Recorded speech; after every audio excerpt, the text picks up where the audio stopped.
د تاریخي افغانستان د خبرونې قدرمنو اوریدونکو زما جاوید احمد وفا سلامونه او نیکی هیلې ومنئ. قدرمنو اوریدونکو په تیرو خبرونو کې مو د افغانستان د تاریخ وړاندې دورې او هغه سیمو په اړه چې تر تاریخ وړاندې دورې انسانان پکې میشت و معلومات درکړه او د نن په خبرونه کې به د اریانا یعنی لرغوني افغانستان په اړه معلومات درکړو. په همدې مخه یو ځل بیا د هیواد له نامتو لیکوال او څېړونکي ډاکټر څېړنوال عبدالغفور لیوال سره شریکېدلي یو چې ښاغلی لیوال به موږ ته د اریانا د نومونو، جغرافیې، د اریایانو د مهاجرتونو او نورو اړوند موضوعاتو په اړه بشپړه معلومات راکړي. هیله ده چې د خبرونې تر پایه راسره مل اوسئ. قدرمنو اوریدونکو، افغانستان هغه هیواد دی چې د تاریخ په اوږدو کې تل د مدنیتونو سرچینه، د فرهنګونو د تیریدو لار او د انساني فکر، تهذیب او پرمختګ زانګو و چې تر تاریخ د مخه له لرغونو دورو څخه بیا تر تاریخي اریانا او تر معاصر تاریخ پورې ډیرې څېړنې پرې سوي او په سلګونو کتابونه پرې لیکل سوي دي. اریانا یعنی تاریخي او لرغوني افغانستان یو له هغو سیمو څخه دی چې د نړۍ په تاریخ کې ځلانده باب ګڼل کیږي. په دغه سیمه کې د لرغونو اریایانو د ژوند د بیلابیلو پړاوونو او پرمختګونو، مهاجرتونو او دودونو په اړه ډیر کار سوی او ګڼ شمیر آثار او اسناد راپاته دي. دغه سیمه د نړۍ په تاریخ کې له غوره ارزښتونو څخه برخمنه ګڼل کیږي. ارواښاد پوهان ډاکټر محمد حسن کاکړ په خپل کتاب پښتون، افغان او افغانستان کې لیکلي کله چې اریانا وایو لازمه ده دغه ټکی په نظر کې ونیول سي چې د اریانا حدود هیڅ وخت ټاکلي نه و. حدود یې په واقعیت کې د پولې په قومونو پورې اړه لرل. که هغوی پونده یا کوچان و، حدود به د تغییر په حال کې و. په هغه وخت کې د اریانا ډیرو اوسیدونکو کوچاني ژوند درلود او دا عام طرز و او د یو قوم نوم د هغه تر مینې زیات عام و. داسې هم ډیر سوي دي چې یو قوم به د بل قوم په فشار یا د طبیعي عواملو له امله خپله مینه پرېښوله او په بله مینه کې به یې واړول او هغه به بیا د دوی په نامه سره یادېدله. بله دا چې اریانا له داسې سیمو نه جوړه وه چې هره یوه د یو هیواد په شان وه. دغه واقعیت په اوستایي دوره کې پوره څرګند و. ارواښاد پوهان محمد حسن کاکړ وایي اریانا په اصل کې یوه جغرافیاوي اصطلاح وه، نه سیاسي. دا هم معلومه نه ده چې دغه نوم څه وخت او د چا لخوا د اریایانو پر مینې باندې ایښودل سوی دی. دومره ویل کېدای سي چې اول اریا د خلکو او وروسته اریانا د مینې یا ټاټوبي لپاره رواج سوی دی. لکه چې ویل سوي اریایان هغه وخت چې د هندوکش په دواړو خواو کې میشت سول ځانونه نجیب یعنی اریا بلل. همداراز ارواښاد علامه پوهاند عبدالحی حبیبي په خپل کتاب د افغانستان په لنډ تاریخ کې لیکلي هغه مهال چې موږ د اریانا یعنی لرغوني او تاریخي افغانستان په اړه خبرې کوو، موږ ټولې هغه سیمې په نظر کې نیسو چې هغه وخت یې له اریانا یعنی له تاریخي افغانستان سره په تاریخي پیښو او د سیاسي، مدني او فرهنګي حوادثو په جریان کې ګډون درلود او د ګډو تاریخي عواملو تر اغیز لاندې اوضاع یو بل ته سره ورته وه. همداراز د هیواد تکړه او نامتو لیکوال او څېړونکی ډاکټر څېړنوال عبدالغفور لیوال هم د تاریخي او لرغوني اریانا په اړه وایي چې د پخوانیو متونو او شواهدو په اساس ویلی سو چې تر اریانا وړاندې بیلابیلو سیمو سیمه ییز نومونه درلودله. څومره چې د تاریخ مخینې ته شاته ځو، زمونږ اتکا پر هغو متونو باندې باید استواره وي چې په لاس کې لرو، یا هغه مادي توکي چې د تاریخ له حوادثو څخه موږ ته رارسېدلي دي او لرغونپوهانو تثبیت کړي دي. د دغو ټولو شواهدو پر بنسټ د اریانا یا د لرغونې آریا له نامه څخه وړاندې بیلابیلو سیمو سیمهییز نومونه درلودل، مګر د یوې لویې سیاسي جغرافیا په حیث کومه ځانګړې نومونه د یو هیواد په حیث نه ده شوې. د همدې دپاره د افغانستان د تاریخ د یو هیواد په توګه پیل د آریایي لیږد یا آریایي کوچ نه راپیلېږي او هغه لومړنی نوم هم چې موږ د دې ځای دپاره پیژنو د پراخې آریا یا هماغه آریانا ویجا او آریانا ورته نومونه دي. ارواښاد پوهان محمد حسن کاکړ لیکلي هندو اروپایي اریایان په لومړي سر کې په دوو برخو باندې ویشل شوي دي چې یوه ډله مخ پر لویدیځ وخوځېده چې په پای کې د اروپا په یو شمېر هیوادونو کې خواره سول. ختیځ پوهانو او لرغون پیژندونکو د دوی د کډوالۍ نیټه له میلاد نه 3000 کاله د مخه ټاکلې او دوی د جنوبي اروپا لوري ځکه وټاکه چې د شمالي اروپا په پرتله یې هوا ګرمه وه. بله ډله اریایان له خپل لومړني ټاټوبي نه مخ په منځنۍ اسیا راوخوځېدل او تر شمالي هندوکش پورې راورسېدل چې په حقیقت کې دغه ډله هم په دوو برخو ویشل کیږي چې یوه ډله د امو رود په شمال او بله ډله د امو رود په جنوب کې آباده سوه. ارواښاد پوهان محمد حسن کاکړ لیکلي اریایان له میلاد نه 6000 کاله پخوا په یوه ژبه غږېدل چې هیڅ څرک یې نه دی لیدل سوی خو وروسته یې د اریک په نامه یاده کړې ده.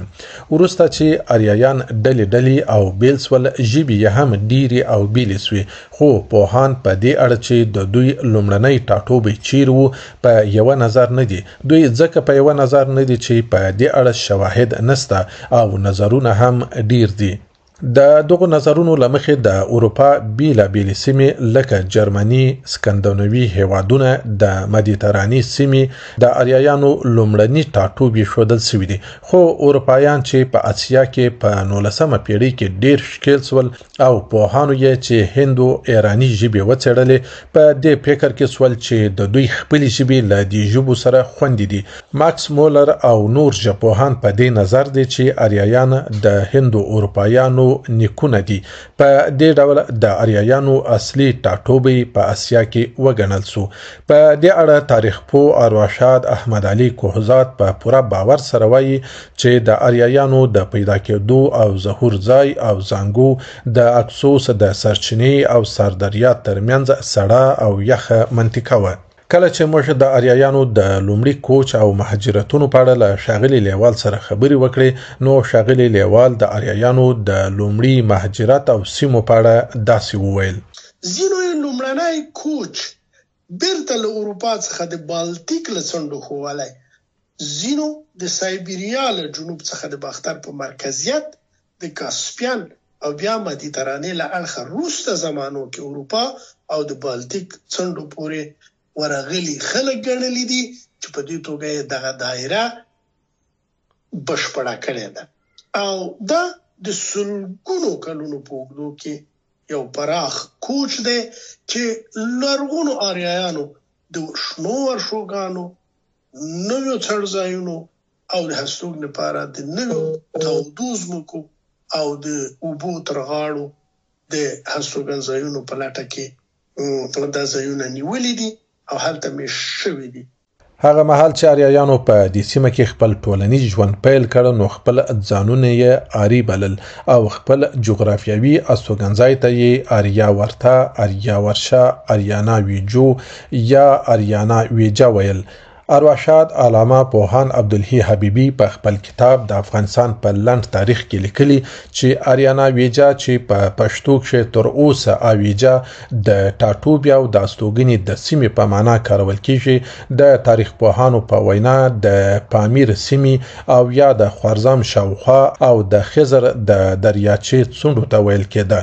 همدارس د تاریخي او لرغوني اریانا د جغرافیا او سیمو په اړه ډاکټر څېړنوال عبدالغفور لیوال وایي آریا د لوی آریانا هغه برخه ده چې باختر یې تمدني مرکز ګڼل کیږي او د ګنګا له سواحلو رانیولې بیا تر پارس او د سامي مدنیت تر پولو پورې پراخه او د سایبیریا له جنوبه رانیولې د هند تر سمندر پورې شمالاً او جنوباً پرته ده. دیتا باختری کتله هم وایي. په ویدونو او اوستا کې د آریانا ګڼې یادونې شوي دي. سترابو باور درلود چې د هندوکوه د هومالیا د غره یوه لړۍ او د لرغوني آریانا د ملا تیر ده. د لرغوني جغرافیا دغه په باور درلود چې د هند سمندر د آریانا جنوبي پوله ګڼلی شو. شمال ته آمو، ختیځ ته اباسین یا سن، جنوب ته د هند سمندر او لویدیځ ته د خزر یا کسپین سمندرګی. د دغه برید ځینې نور سرحدونه ګڼلی شو چې د کسپین له بریده دغسې مخ په جنوب نیمایي پارس په هغه وخت کې په آریانا کې شامل و.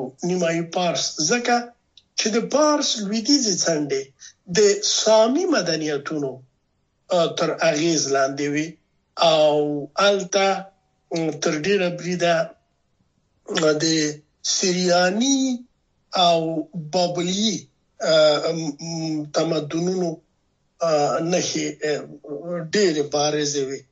د آریایانو لومړنی ټاټوبی یې آریانا ویجه، آریانا ورته، آریانا ورشه یا ورشو، آریانا ویجم، آریانا وایګو او دې ته ورته نومونو باندې یادوله.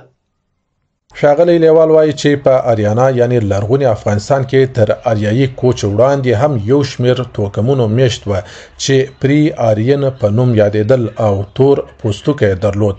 تر آریایي کوچ وړاندې په افغانستان کې د میشتو وګړو په هکله ډېر معلومات نشته له ethnographic لحاظه یا هم د توکم پوهنې له نظره چې دوی څوک وو.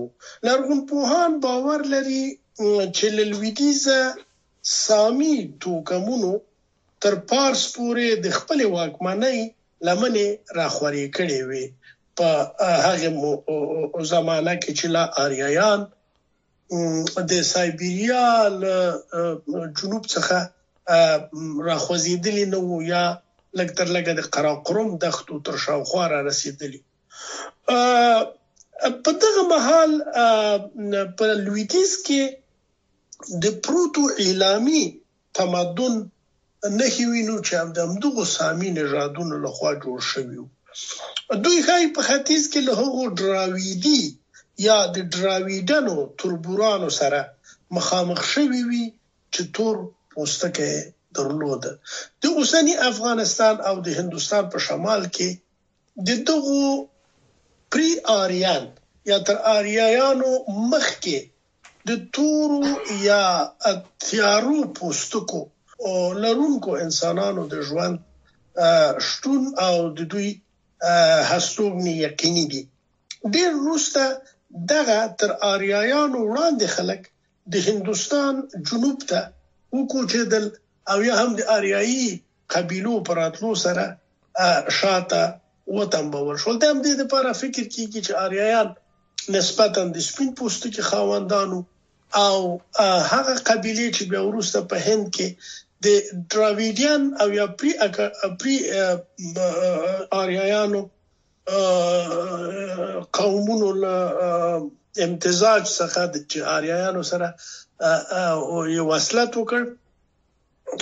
دغه نوي خیلونه چې هم آریایي عنصر لري او هم تر آریایانو د پخوانیو ټبرونو عنصر لري، دا سره په هند کې ماس شول. ارواښاد پوهان محمد حسن کاکړ وایي چې دې خبرې ته باید پام وشي چې د آریایي قبیلو مهاجرتونه او لیږدېدنې په یوه کال او یا څو کلونو کې نه دي ترسره شوي، بلکې دا مهاجرتونه ډېره تدریجي او په کراره ترسره شوي دي چې په سلګونه کلونه په بر کې نیولي دي. دا چې آریایي قبیلې په پیل کې مالداران و او کوچني ژوند یې درلود، نو مجبوره و چې د خپلو څارویو لپاره ګرمو سیمو او شنو ورشوګانو ته هجرت وکړي چې د وخت په تیریدو سره د آمو سیند او د هندوکش تر لمنو پورې ځانونه راورسول. هغه وخت چې یو شمېر ژبپوهانو او لرغون پیژندونکو په سر کې د لویدیځې نړۍ ختیځپوهانو د باختري ژبو د څېړنو په موخه په هند او ایران کې څېړنې پیل کړې، په دې اند و چې په باختر کې د آریایانو د مورنۍ ژبې تاریخ له میلاد څخه مخکې 8000 کالو شاوخوا ته رسیږي. د هېواد نامتو لیکوال او څېړونکی ډاکټر څېړنوال عبدالغفور لیوال هم د آریایانو د مورنۍ ژبې او دا چې آریایي قبیلې څه وخت زموږ تر تاریخي ټاټوبي او لرغوني افغانستان پورې را رسیدلی دي. داسې وایي استاد کوهزاد په باختر کې 8000 کال وړاندې د آریاني ژبې د مور په توګه د یوې ژبې شتون یقیني بولي چې فکر کېږي د دغه فرضیې پر بنسټ چې د آریایانو لومړنۍ ټوپه یا لومړنۍ څپه شاید تر 8000 کال پخوا هم تر باختر یا بلخ پورې را رسیدلی وي او یا لږ تر لږه د آمو په څنډو کې ژوند غوره کړی. په هغه وخت کې په باختر او بلخ کې دغه زړه ژبه ویل کېده، خو ژبپوهان فکر کوي چې دا د دغه سیمې بومي ژبه وه چې د آریایانو تر کوچ وروسته له آریاني ژبې سره ګډه شوه او په دې شکل د هغې زړې ژبې عناصر او نښې په آریایي ژبه کې پاتې شول. ګوبینو د افغانستان شمال ته د آریایانو د را رسیدو زمانه تر میلاد 4000 کاله پخوا ګڼي.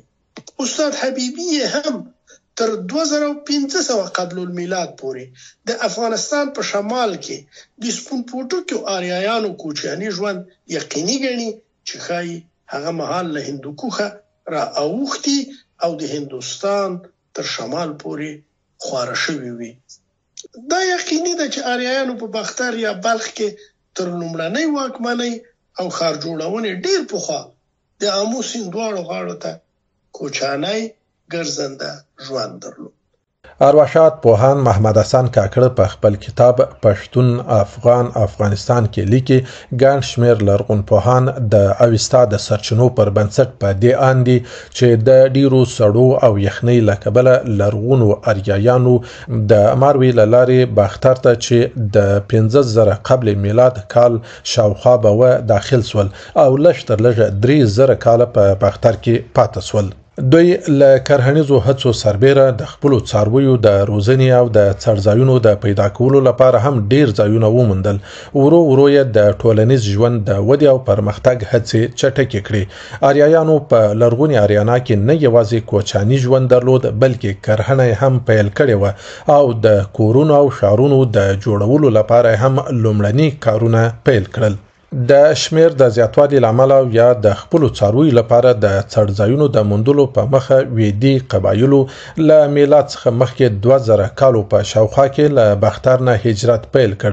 لومړی په افغانستان کې خواره سول او بیا تر هند او ایران پورې ورسېدل. دغه اریایانو له ځان سره یو شمیر کلتوري ارزښتونه هم ولېږدول او د اریایي سرودونو هغه 4 ټوکه چې ډیر پخوانی ریګوید وو هم سینا په سینا راتلونکي نسل ته په میراث پریښودی. هغه مهال چې یو شمیر اریایانو د بیلابیلو لاملونو له مخې له لرغوني باختر نه د هند او ایران خواته هجرت وکړ، یو شمیر اریایي توکمه وګړي په خپل ټاټوبي یعنی لرغوني اریانا کې هم پاتې سول چې دوی د مرکزی باختریانو په نوم یاد سول. هغه لرغوني اریایان چې په بخدي یعنی باختر کې استوګن و ک له یوې خوا مدني او مذهبي ارزښتونه پالل، خو له بلې خوا د ټولنیز نظام بنسټ هم کېښودی. د افغانستان شاق رادیو قدرمون اوریدونکو زموږ د نن ورځې خبرونه په همدې ځای پای ته رسیږي. ما جاوید احمد وفا ته اجازه راکړئ. د راتلونکي خبرونه پرې د خدای په امان.